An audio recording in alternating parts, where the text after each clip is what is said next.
Então, Isso até parece mais uma denúncia pública do que propriamente um debate. É de arrepiar ouvir esses números e a gritante falta de ausência de médicos a operar no país. A questão que se coloca aí, a Organização Mundial da Saúde não tem mecanismo de supervisionar a ação do nosso executivo no que tange esse gap?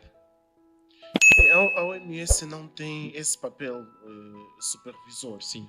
E o papel da OMS nos países é muito dependente da política interna de cada país. E para olhar para a realidade africana, quanto mais nos países africanos a OMS tem extremas dificuldades. Tanto mais que em determinados países os técnicos da OMS muitas vezes são expulsos porque vão trazer uma política que não vai de encontro com aquela que é a política regional. Então, os pareceres da OMS relativamente aos problemas de saúde dos países africanos, e no nosso não é exceção, às vezes deixam um pouco a desejar. Né?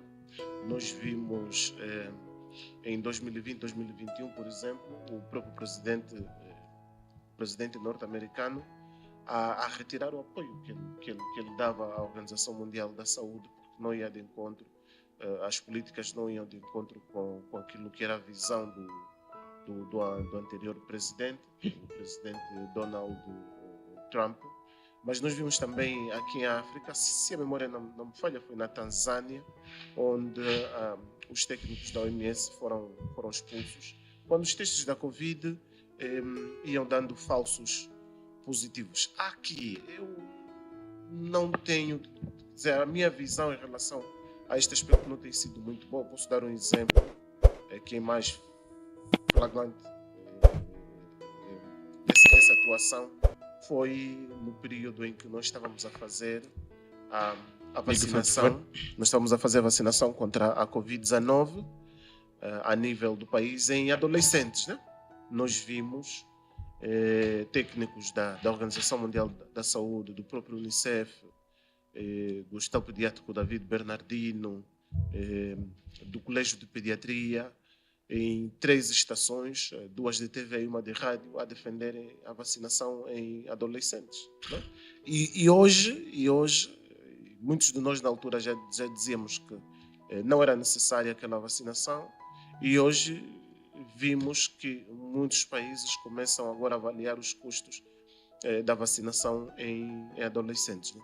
Então, quanto mais fechada é a política interna, a OMS habitualmente só segue também a onda. E os números, como é que tem sido? Não, mas de qualquer forma, ainda assim,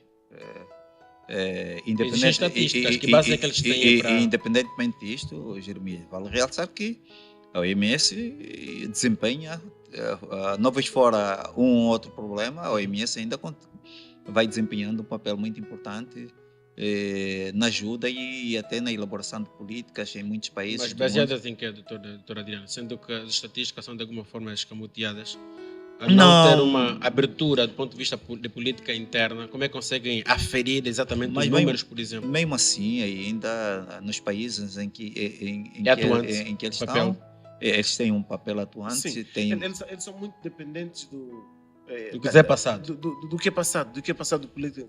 Quanto nós, por exemplo, nessa altura, porque nós queremos crescer, é suposto trazer aquilo que é a realidade mundial, do ponto de vista de crescimento. A não ser que intramuros o posicionamento tem sido diferente, mas extramuros, a informação que muitas vezes vem, a OMS não tem muito aquela política de analisar os dados internos milimetricamente e muitas vezes ter a ousadia de posicionar-se contra a visão dos países membros. É mais ou menos nesse aspecto que eu falo. Eles dão um bom suporte aos países, mas se os países não cumprem, se os países falham, é difícil eles intrometerem-se nesse Só que é bem-vindo, atropela os direitos humanos, né? Porque se não se tiver... Não, nem por isso.